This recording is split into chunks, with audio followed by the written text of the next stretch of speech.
How you doing, everybody? Tim here once again, a view from the South Stands, coming to you on Sunday after Toronto FC's second shutout of the season. Coming to you after TFC earned its 9th point of the season. And after TFC earned its second road win of the season. And all of that took place on April the 5th.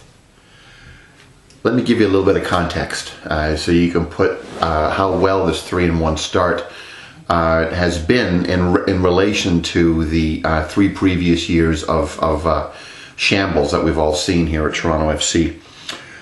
September 10, 2011, ironically at Columbus, that's when TFC won its only road win of the season in the 2011 campaign. In 2012, it took until I think the 14th of July for TFC to earn its second road win of the season. August 4th of 2013, before TFC won its second road game of the season. That's after like maybe 10 games on the road. And of course, we notched up our second road win on April the 5th, 2014. 9 points in. In 2011, we passed the 9-point threshold on May the 11th. In 2012, it was June 30th before TFC, just before the Canada Day weekend, TFC got past the 9-point threshold. On June 15th of 2013, that's when TFC had its 9 points. And again, 9 points in the bag as of April the 5th, 2014. That's 2.5, almost 3 months earlier than before. Clean sheets. TFC had its 2 clean sheets on May 16th, 2011. June 27th of 2012, before TFC notched its second clean sheet, home or away. July 20th of 2013, before TFC notched up its second clean sheet of the season. And of course, 2 clean sheets in the bag as of April the 5th, 2014. You know, earlier this week, I started to think about this game, and I started to think about how I didn't really give Toronto FC much chance to get anything in this game. Jermaine Defoe out, Osorio out, Stephen Caldwell and Daniil Henry, our starting center backs, out. And then of course I see the starting lineup last night. I didn't even see our third center back starting, Gaelic Buzamonde. I see rookie Nick Hagland and fullback Bradley Orr playing the center back position, and Orr didn't look very good in Real Salt Lake at all. And this is really the first time that we've seen Hagland since the Disney Classic in preseason. And I think it's pretty fair to say that neither one of those guys had a misstep at all last night. I thought they were really, really good. I think going into the game, what I was hoping for was a good effort, and hoping that some of the bench players who we had to, give minutes to last night would actually step up and play hard.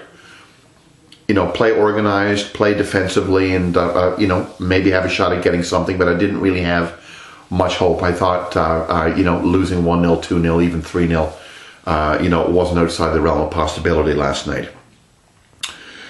And, of course, I didn't really have a lot of hope that Ryan Nelson, who tactically has been perhaps a little stubborn, I didn't really think that he had it in him, at least so far, to actually sort of adjust things. He didn't really adjust the formation too much last night, but he did a really good job of adjusting how the players that he chose to play played.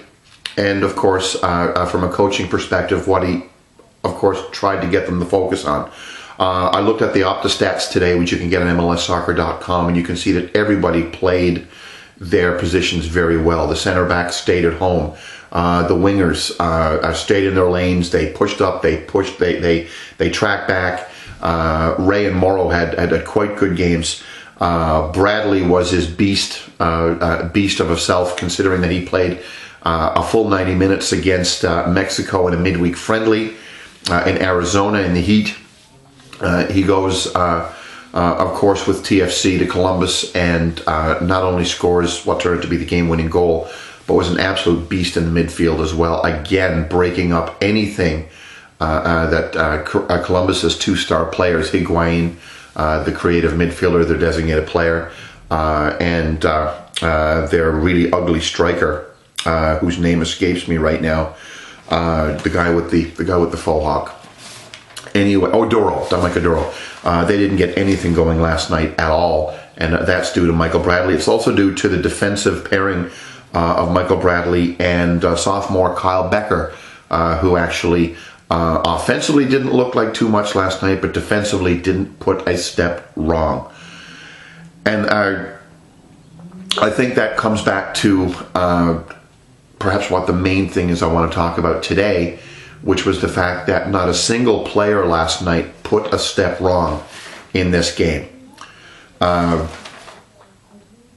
can't remember a more complete performance for Toronto FC, maybe since, and some of you might argue with this, but maybe since arguably my favorite ever TFC night at BMO Field, which was the Champions League game back in 2011, I believe, against the Mexican champions Cruz Azul, when we beat them 2-1.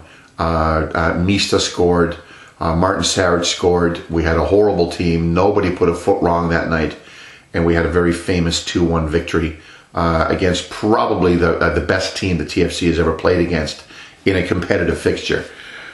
Last night felt a lot like that game. It felt like, we were the underdogs.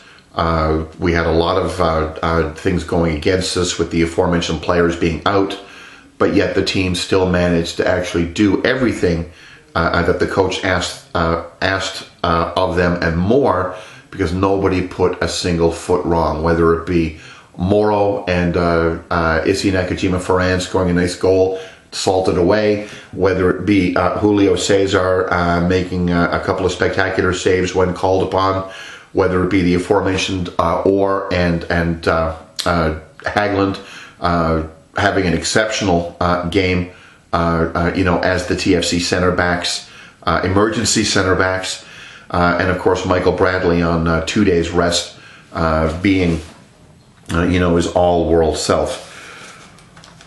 Two other things I very quickly want to share before we head out and get ready for the next game. Michael Bradley is the best player in Major League Soccer. Of that I have no doubt. He is the most complete player in this league, and I was kind of sad to see Matthias Lava go. I would do that trade in a heartbeat. I would do the signing of Michael Bradley in a heartbeat. That was the smartest bit of business that arguably this team has ever done. The other thing I want to mention, speaking of Michael Bradley, is what I think was the key moment of last night's game. And this is, I think, what I took away from it more than anything else. Considering that he took a bit of a knock in the game, considering he played the full 90 minutes in Arizona and scored a goal against the Mexican national team as part of the Americans warm-up for the World Cup in Brazil this summer. Goes back, plays for TFC in Columbus, scores the game-winning goal, runs 5,000 miles in the midfield, bosses the game, and Ryan Nelson decides in the 75th minute to take him off the pitch. And part of me said, uh-oh, here we go again. Our talisman, our leader, our boss in the midfield is actually leaving the game, and we're going to be in trouble. We're on a slim 1-0 lead.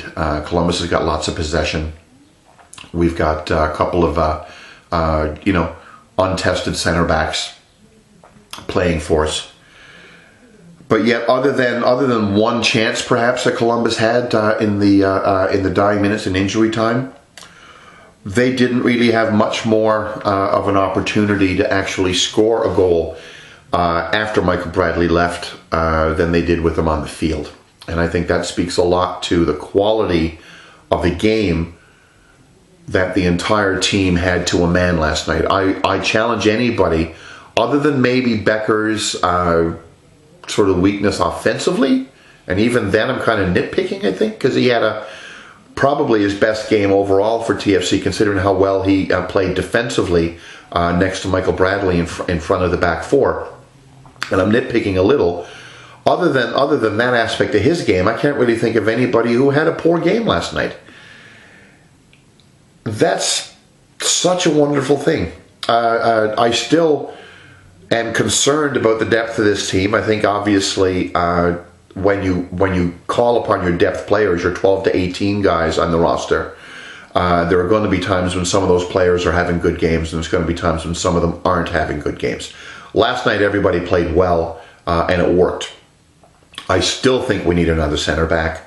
I still think we need another defensive midfielder. We need more quality cover for Michael Bradley, and I think we could do with another player up top as well to maybe give us a different sort of a look offensively. And we're probably right up against the cap as well, so it's going to be a bit of a challenge. But I still think that there's room to improve. But maybe we're not as thin bench-wise as we thought we were going into the game against Columbus. Oh, and by the way, this isn't a Columbus jersey. It's a Toronto FC jersey, in case anybody was curious.